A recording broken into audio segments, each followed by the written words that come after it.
canaliser vers l'homme de leur vie, la femme de leur vie. Parce que nous croyons, Père, que l'homme de la destinée existe, la femme de la destinée existe. Saint-Esprit, guide-nous au nom de Jésus-Christ. Amen. Shalom à tous les célibataires dans le monde entier. Que Dieu vous bénisse abondamment. J'aurais aimé qu'on me dise ce que je veux te dire quand j'étais célibataire. Mais Dieu nous a fait grâce. Nous sommes allés le chercher dans des livres et dans la prière.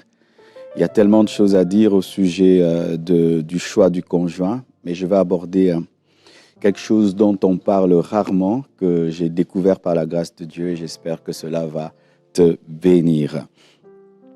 Nous lisons Genèse 24, versets 1 à 12. C'est le chapitre dédié à un mariage. Lorsque tu veux comprendre le mariage selon Dieu, lis tout le chapitre de Genèse 24 qui parle du mariage d'Abraham, plutôt d'Isaac et de Rebecca. Abraham était vieux, avancé à Genèse 24, 1. Abraham était vieux, avancé en âge, et l'Éternel avait béni Abraham en toutes choses. Abraham dit à son serviteur le plus ancien de sa maison, l'intendant de tous ses biens, « Mais je te prie, ta main sous ma cuisse. » Le mariage est une chose sérieuse. On ne se marie pas pour faire des belles photos, on ne se marie pas pour avoir le plus beau mariage sur Instagram, on ne se marie pas parce que l'autre s'est marié, c'est sérieux. C'est pourquoi Abraham, lorsqu'il a pensé au mariage de son fils, il a choisi son serviteur le plus sage, le plus mature, pour aller choisir la femme de son fils Isaac, et cela a été accompagné d'un serment. « Et je te ferai jurer par l'Éternel, le Dieu du ciel, et le Dieu de la terre, de ne pas prendre pour mon fils une femme parmi les filles des Cananéennes et au milieu desquelles j'habite. » Il ne faut pas se marier aux païens. Un chrétien n'épouse pas un païen. Il ne faut pas choisir parmi les inconvertis. La Bible dit, ne vous mettez pas avec les infidèles sous un joug étranger. Les chrétiens se marient entre eux. C'est pourquoi même en Israël, il était interdit aux Juifs d'épouser les Cananéens, d'épouser les Jébusiens. Non pas que Dieu ne les aimait pas, mais c'était pour que son peuple ne soit pas perverti par l'idolâtrie. Parce que dans le mariage, nous apportons nos croyances, nous apportons nos doctrines. Et lorsque tu crois en Jésus-Christ, tu dois épouser quelqu'un qui croit également en Jésus-Christ. Les chrétiens se marient entre eux. Je vais même plus loin. Les spirituels se marient entre eux. Je dis que les charnels se marient entre eux et les spirituels entre eux. Un aigle ne peut pas épouser un poussin. Où est-ce qu'ils vivront? Et beaucoup de gens ne comprennent pas cela et sont malheureux dans le mariage parce qu'ils ne tiennent pas compte de la spiritualité de l'autre. Le serviteur lui répondit, « Peut-être la femme ne voudra-t-elle pas me suivre dans ce pays-ci? Devrais-je mener ton fils dans le pays d'où tu es sorti ?» Abraham lui dit, « Garde-toi d'y mener mon fils. L'Éternel, le Dieu du ciel, qui m'a fait sortir de la maison de mon père et de ma patrie. » Il commence à parler de Dieu alors qu'il s'agit du mariage, qui m'a parlé et qui m'a juré en disant, « Je donnerai ce pays à ta postérité. » Lui-même enverra son ange devant toi et c'est de là que tu prendras une femme pour mon fils. Donc Dieu donne des femmes, Dieu donne des maris, dites Amen. Oui, Dieu s'investit dans le mariage. Le grand Dieu qui a créé les cieux et la terre s'investit dans le mariage. Abraham lui dit, « Garde-toi d'y mener mon fils. L'Éternel, le Dieu du ciel, mais va donner une femme. Même s'il est le grand Dieu, il s'occupe de nos besoins. J'ai besoin d'une femme, j'ai besoin d'un mari. Même s'il peut gérer le ciel et la terre, il peut s'occuper de ce choix que tu dois faire. » Maintenant, écoutez, le serviteur mit sa main sous la cuisse d'Abraham, son Seigneur, et lui jura d'observer ces choses. Et au verset 12, et l'Éternel, et il dit, « Éternel Dieu de mon Seigneur Abraham, fais-moi, je te prie, rencontrer aujourd'hui ce que je désire et use de bonté envers mon Seigneur Abraham. » Nous voyons un serviteur qui prie. Ce n'était pas son mariage, c'était le mariage d'Isaac, mais il s'est substitué à Isaac quand il a fait cette prière. Il a prié sérieusement. Si tu veux choisir, tu dois prier et pas seulement prier. Très sérieusement. Vous savez, je me suis marié à l'âge de 30 ans et je voulais me marier plus tôt. Et je le dis dans mes vidéos, si vous suivez mes vidéos, j'ai tâtonné 14 fois. Jérémie, il ne faut pas te moquer de moi. 14 fois. Alors, j'ai dit, mais comment j'arrive pas à me marier? Comment je n'arrive pas à trouver? Et puis Dieu me dira, tu ne pries pas bien. Tu pries comme un homme. Je dis, comment? Mais je suis un homme. Non. Regarde comment les femmes prient quand il s'agit du mariage. Mais toi, tu pries comme un homme, prie comme une femme, mais pour ton mariage. Mes frères, moi, j'ai prié comme une femme pour mon mariage. Vous voyez comment les sœurs prient pour leur mariage? Moi, j'ai prié ainsi. J'ai commencé à sortir chaque matin, 4 heures du matin, de ma maison, sous un arbre. J'ai commencé à prier pour mon mariage. J'avais déjà rencontré Blanche, mais je n'avais pas la force de l'épouser. J'avais déjà rencontré Blanche. J'avais peur de l'épouser. Il y avait des forces, des puissances qui m'empêchaient de l'épouser. Il faut prier. Et prier sérieusement. S'il faut que tu jeûnes, jeûne. Parce que celui qui échoue dans le mariage a échoué déjà 50% de sa vie. Tu peux devenir un millionnaire, un milliardaire, un grand homme de Dieu. Mais si tu es échoué dans le mariage, 50% de ta vie est déjà détruite. C'est pourquoi prier et prier sérieusement. Nous voyons là ce serviteur prier Dieu sérieusement pour que Dieu le dirige vers la femme de la destinée d'Isaac. Aussi, il faut te sentir seul. Nous prenons cela dans Genèse 2, versets 20 à 24. Ceux qui ne se sentent pas seuls choisissent mal. Tu vois, quand tu n'as pas faim, tu ne manges pas bien. Mais quand tu as faim, même un bout de pain, vraiment, tu le dévores. Je me souviens quand j'ai très faim et je jeûne, quand je regarde une banane, ce n'est plus une banane, hein. J'ai envie de la dévorer. Pourquoi? Parce que j'ai faim. Est-ce que tu as faim de te marier? Est-ce que tu désires ardemment te marier? Ou bien tu veux seulement combler un petit vide, une case dans ta vie, qu'on arrête de te déranger? Je suis marié. Si tu ne sens pas le vide, tu n'auras pas Ève. Il fallait que Adam manifeste un vide, un besoin, pour que Dieu lui donne Ève. Est-ce que tu te sens seul? Ceux qui ne se sentent pas seuls ne respectent pas leur conjoint et leur conjointe. Ceux qui ne se sentent pas seuls ne donnent pas la place à l'autre. Tu continues à te comporter comme un célibataire alors que tu es marié, parce que tu es heureux, seul. Et oui, je l'admets, tu peux être un célibataire heureux.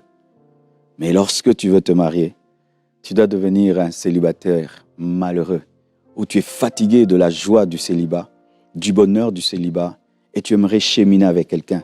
Tant qu'il n'y a pas ce vide et ce besoin, tu vas mal choisir. Aussi, tu dois connaître Jésus. Pourquoi il faut connaître Jésus-Christ pour se marier et bien choisir? Parce que tu dois connaître l'architecte de ta vie pour découvrir le plan qu'il a pour toi. Alors si tu ne connais pas Jésus-Christ, tu vas épouser une femme parce qu'elle est canon, elle est belle, un garçon parce qu'il est beau, il est musclé, il a des tablettes de chocolat. Alors que toi, Dieu t'a appelé à épouser un homme sage, un homme intelligent. Étant donné que tu ne connais pas le plan de Dieu pour ta vie, tu vas chercher un mannequin, tu vas chercher une femme qui présente bien sur les photos et tout le reste, alors que Dieu a voulu que toi, tu épouses une femme de prière. Ignorer Christ t'empêchera de bien choisir. Parce que si j'ignore le plan, je vais bâtir une maison à 2 étages, alors que le plan, c'est un gratte-ciel. Est-ce que tu sais si tu as un gratte-ciel ou tu as une maison à 2 étages? Et comment tu le sauras si tu ne connais pas Jésus? C'est pourquoi les inconvertis choisissent mal. Ils choisissent, une fille que je vais amener dans une fête. J'aimerais épouser une femme, quand je l'amène dans une fête, notre couple est canon. C'est tout, rien que ça. Connais Christ. L'homme qui ne connaît pas Jésus-Christ fera des mauvais choix. Il prendra des décisions graves, mais de manière superficielle, rien que pour être vu, rien que pour les photos, rien que pour un mariage réputé, rien que pour ça. Connais Jésus. Et si tu es un converti, tu n'es pas marié, ne te marie pas. Attends connaître Jésus-Christ. Ensuite, tu choisiras. Parce que toutes les décisions que nous prenons au bas de la montagne, nous les regrettons au sommet de la montagne. C'est ainsi que vous voyez des gens venir à Jésus-Christ marié et puis se disent, si j'avais connu Christ, je n'allais pas épouser cette femme. Si j'avais connu Christ, je n'allais pas épouser cet homme. Alors si tu ne connais pas Jésus, ne prends pas cette décision. Connais d'abord Christ, ensuite tu choisiras, parce qu'il sera ta sagesse et ton intelligence. Aussi, tu dois te connaître toi-même. Et c'est là que je vais un peu approfondir. Lorsque je vais aller acheter une chaussure, je dois connaître ma pointure.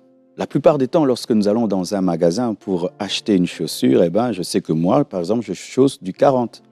Alors, avant de dire, il me faut une paire noire, brune, des bottes, des baskets, je sais que ce sera une basket numéro 40, des bottes numéro 40. Je connais ma pointure. Je dois d'abord me connaître avant de choisir. L'homme, la femme, ce n'est pas une chaussure, c'est une image. Comment tu veux choisir alors que tu ne te connais pas? Il fallait qu'Adam soit pour que Ève soit. Dieu a fini d'abord avec Adam avant de manifester Ève. Mais toi, tu n'as pas encore fini avec Adam, tu veux Ève. Tu ne te connais pas. Qui es-tu? Toi qui veux te marier, qui es-tu? Est-ce que tu te connais? La Bible nous révèle que Dieu sanctifie votre être tout entier, corps, âme et esprit. L'homme est tripartite, il a un corps, une âme, un esprit. Est-ce que tu te connais? Toi, dans un homme, dans une femme, qu'est-ce qui est plus important? Parce qu'il y a des gens qui sont des physiques. Il y a des sapiophiles qui aiment l'âme, l'intelligence. Il y a des spirituels et d'autres même, des sociaux. Toi-même, qu'est-ce que tu aimes? Est-ce que tu te connais? Supposons que tu sois un spirituel, mais tu ne sais pas que tu es un spirituel. Tu épouses une femme parce qu'elle est belle, mais dans le mariage, tu seras malheureux parce que toi, ce qui te frappe dans une femme, dans un homme, c'est la spiritualité. Supposons que tu sois un sapiophile, c'est-à-dire un homme qui aime une femme pour son intelligence, mais tu te maries pour le physique. Demain, quand tu causes avec elle, elle ne manifeste pas l'intelligence, mais tu ne seras pas heureux. Supposons que tu sois un social. Toi, tu aimes un homme lorsqu'il aide les autres, lorsqu'il est chaleureux, lorsqu'il aide ta famille, tes frères et sœurs, tes amis. Tu ne sais pas que tu es une femme sociale et tu épouses un homme parce qu'il est très intelligent. Il est très intelligent, mais il est froid, il est fermé. Tu seras malheureuse. Connais-toi d'abord. Tu es introverti ou extraverti? Tu es un sanguin? Tu es un colérique? Tu es un mélancolique? Tu es un flegmatique? Qui es-tu? Est-ce que tu connais ta pointure? Est-ce que tu te connais? Il me faut une femme, il me faut un homme.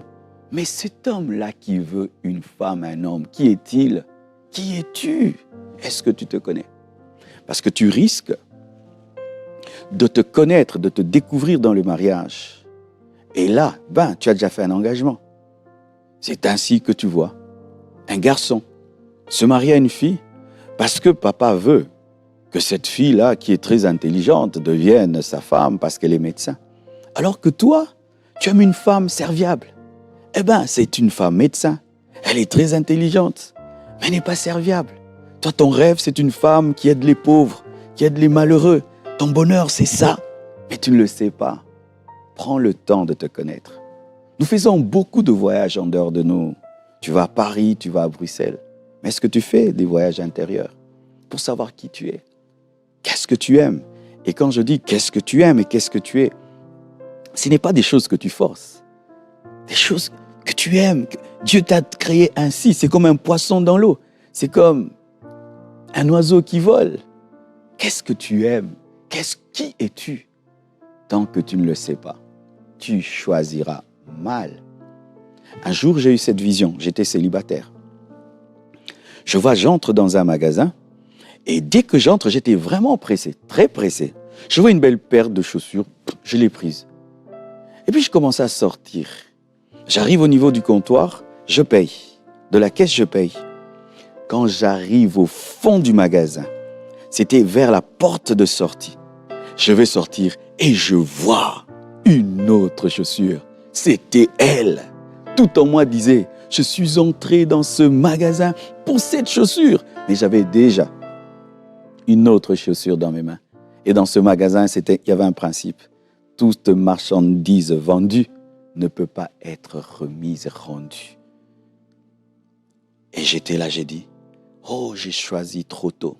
C'était lorsque je voulais à tout prix me marier à 24 ans, 25 ans, que Dieu m'a dit, fais attention, sois patient, prends le temps. Heureusement que j'ai attendu. Et le jour que j'ai vu Blanche, j'ai dit, c'est elle que je cherchais. Vous savez comment j'ai eu Blanche? Je vais te raconter. Un jour, un ami me dit, mais Marcelo, mais tu ne te maries pas, tu as maintenant 30 ans. Non, ce n'était pas 30 ans, je crois, j'avais déjà 25 ans. Tu ne te maries pas. J'ai dit, mais l'église est là, mais j'arrive pas à me marier. Est-ce que tu as déjà prié Dieu? Et pour lui dire vraiment qui tu veux. Et j'ai fait cette prière. Je fais la prière mercredi. Jeudi, je vais au bureau. La fille qui entre, c'est la fille que j'avais vue quand je priais. Quand elle est venue, mon esprit m'a dit, la voilà. Mais je vous assure, pour que j'arrive à l'épouser, un combat intense a eu lieu, de sorte que j'ai épousé Blanche 5 ans après. 5 ans après. Bien-aimé, ne jouez pas avec le mariage. Satan ne te laissera pas épouser l'homme de ta vie, la femme de ta vie. Mais une chose t'aidera. Lorsque tu connais Dieu et tu te connais toi-même, tu pourras élaguer. Tu pourras dire, c'est pas elle, c'est pas lui. Et un conseil que je te donne, ne te trompe jamais toi-même et ne trompe pas ton cœur. Parce que le cœur te dira toujours que tu as mal choisi quand tu es un chrétien rempli de l'esprit. C'est pourquoi ne prenez jamais des grandes décisions sans la paix de Dieu. Parce que la paix de Dieu est un témoignage spirituel qui te dit que Dieu est avec toi. J'ai vu des gens venir me voir au bureau avant de se marier. Tu vois qu'ils tremblent.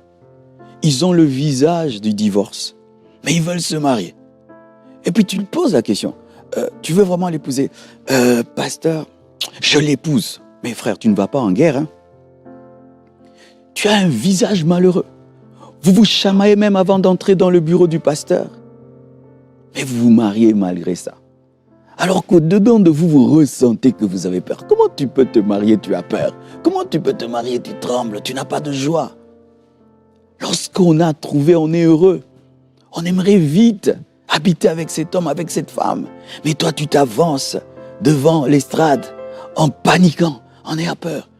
Certains, ils entrent même dans l'église, tu vois son visage. C'est comme si c'était un condamné à mort. Mais pourquoi tu continues? Tu n'as pas trouvé. Tu n'as pas trouvé. Est-ce que tu te connais? Est-ce que tu te connais? Est-ce que tu sais ce que tu apprécies vraiment dans un homme et dans une femme? Alors prends le temps de prier et de t'étudier devant la parole de Dieu et dire à Dieu, Seigneur, tu m'as envoyé sur cette terre et tu m'as appelé à me marier. Mais qui peut vraiment m'aider à accomplir cette mission? Lorsque tu lis la parole de Dieu, lorsque Dieu a créé Adam et il a créé des animaux, il a commencé à donner des noms. Mais la Bible dit qu'il n'a pas trouvé quelqu'un qui lui était semblable. Il n'a pas trouvé de vis-à-vis, il n'a pas trouvé de face-à-face. Tu n'atteindras pas le face-à-face et le vis-à-vis avec toute femme, avec tout homme. On n'atteint pas ça avec tout le monde. Même sur cette terre, on a combien d'amis? Mais toi, tu prends seulement. Non, c'est un miracle. C'est un miracle de trouver l'homme de sa vie, la femme de sa vie. Oui, c'est un miracle. Sur cette terre, il y a 8 milliards d'hommes. Et parmi ces hommes, tu dois trouver la personne, l'homme, la femme. Mais c'est un miracle. Mais tu le prends à la légère. C'est pourquoi il y a tellement de divorces aujourd'hui. Parce que les hommes n'ont pas trouvé. Si je chausse du 40, mais j'ai une chaussure 38, eh ben je vous assure, après 5 minutes, je vais dire que Dieu vous bénisse. Soyez bénis parce que je n'arrive pas à continuer. Et lorsque tu te maries à quelqu'un qu'il ne te faut pas, c'est comme si tu as chaussé du 38 alors que tu chausses du 40. Tu auras mal. Tout le monde va dire belle chaussure, mais toi dedans, tu souffres. C'est comme ça qu'on va visiter certains couples. Tu dis, waouh, j'aimerais qu'ils soient mes parents, et ils s'aiment bien. Mais au-dedans, ils souffrent parce que ce n'est pas sa pointure. Et quand tu chausses du 40 et tu choisis du 50, tu vois, tu ressembles à un clown. Les gens te regardent et ils voient que tu souffres parce que tu n'as pas trouvé. Avant de trouver, il faut se trouver. Avant de rencontrer, il faut se rencontrer soi-même. Mais pourquoi l'homme moderne aujourd'hui n'arrive pas à se découvrir, à se connaître? Nous sommes tout le temps enveloppés d'informations. Tout le temps, l'Internet, la télévision, des nouvelles, des vidéos, des nouvelles. Alors, tu connais, tu maîtrises la vie des autres. Tu maîtrises la vie de ton voisin. Tu maîtrises ce que l'autre fait. Mais tu es tellement concentré sur les autres que tu n'as pas le temps de te concentrer sur toi-même pour savoir qui tu es, comment Dieu t'a-t-il créé. Dernièrement, je cause avec une fille. C'est une fille qui ne parle pas. Et puis je lui ai dit, tu sais que toi, tu dois épouser un homme qui parle beaucoup. Elle dit, oui, pasteur. Moi, un homme qui ne parle pas beaucoup, je ne peux pas l'épouser. Pourquoi? Parce que il faut qu'il parle à ma place. Au moins, elle connaît ça. Elle sait il faut qu'elle épouse quelqu'un qui doit parler beaucoup. Pourquoi elle sait qu'elle doit épouser quelqu'un qui parle beaucoup? C'est parce qu'elle sait qu'elle n'a pas cette grâce de beaucoup parler. Cherche à te connaître. Et c'est Dieu qui te connaît. Va auprès de lui et dis-lui, Seigneur, qui suis-je? Et il te révélera qui tu es. Et ensuite, il te révélera qu'il te faut. Il faut d'abord Adam, ensuite il faut Ève. Que Dieu vous bénisse abondamment. Merci. Amen. Merci beaucoup pour ces instructions. En introduction, j'étais étonné de vous encourager à avoir un cœur docile. Et je comprends pourquoi. Parce que certains d'entre vous, ça vient travailler des choses à l'intérieur et peut-être des instructions qui sont différentes de tout ce que vous avez pu entendre. Et loué soit le Seigneur des instructions qui sont sages et qui nous permettent de faire les bons choix et de nous écarter des mauvais choix. Et une chose importante, c'est vraiment cette paix. Terriblement, en effet, j'ai aimé l'expression ils ont le visage du divorce. Oui. Et ne faites pas ça. Yes. Vraiment, ne faites pas ça. Ne faites pas ça. Je vous en supplie, vous allez souffrir. Si vous faites ça, vous allez souffrir. Je prie que le Seigneur vous conduise et vous dirige. Il vous aime. Dieu vous aime. Il a le meilleur pour vous. Et s'il a su conduire le serviteur d'Abraham, il saura vous conduire. Père, nous voulons te remercier pour ta parole et pour ces conseils avisés. La parole nous montre qu'un conseil avisé, ça vaut bien plus que beaucoup. Et tu veux nous enseigner par ta sagesse, nous donner la sagesse et le discernement. Je prie, Père, que toute chose soit révélée. Il y a des choses dans les relations qui sont déjà nées et des choses qui sont cachées et qui demain feront mal. Père, je prie que tu mettes toutes choses à la lumière. Priez cela si vous êtes dans une relation en ce moment avec quelqu'un, non pas dans une peur ou en train de soupçonner le mal, mais que toute chose cachée puisse être mise à la lumière. Seigneur, merci. Merci pour cette paix. Tu nous conduis, Saint-Esprit. Et en nous, dans nos cœurs, tu mets une paix quand on est dans la bonne direction. Et tu mets un trouble quand on se trompe. C'est tellement une grâce de t'avoir à nos côtés. Parce que quand on t'écoute, quand on veut vraiment t'écouter, on est dirigé par toi. Tu as promis que tes enfants seraient dirigés par toi. Alors Père, merci de mettre une paix dans les cœurs quand les personnes, mes frères et mes sœurs, se dirigent vers la bonne personne, cheminent avec la bonne personne, mets dans leur cœur une paix. Mais s'ils cheminent avec la mauvaise personne, s'ils pensent à la mauvaise personne, mets un trouble dans leur cœur. Je t'en prie, Seigneur, afin que demain on n'ait pas des situations dramatiques, des situations de souffrance, des situations où des hommes et des femmes se détourneront de toi parce qu'ils seront tellement découragés et ils diront pourquoi Dieu tu as permis. Seigneur, merci pour cette paix. Que cette paix soit leur partage. Que la direction du Saint-Esprit et le discernement leur soient apportés. Merci Père, tu es bon. Nous t'aimons Seigneur. Seigneur Dieu, je prie pour un homme qui ne se connaît pas, mais qui veut se marier et qui sera demain une bombe. Je prie pour une femme qui s'ignore, mais qui veut le mariage parce que toutes ses amies se sont mariées. Seigneur Dieu de gloire, aide notre génération à comprendre qu'on ne se marie pas par rivalité, par compétition. On ne se marie pas pour les autres, on se marie pour soi-même et pour Dieu. Je prie Père éternel pour un renouvellement de l'intelligence dans notre manière de nous approcher du mariage. Je demande beaucoup d'humilité, beaucoup Seigneur d'humilité en chacun. Je prie Père éternel, mon Dieu, mon roi, pour ce célibataire qui n'a pas encore trouvé, mais qui veut se contenter de cette fille, alors qu'il sait que ce n'est pas elle. Je prie Père éternel que tu le libères de tout esprit de contentement, parce que je crois que si tu l'as créé, tu as aussi créé Ève pour lui.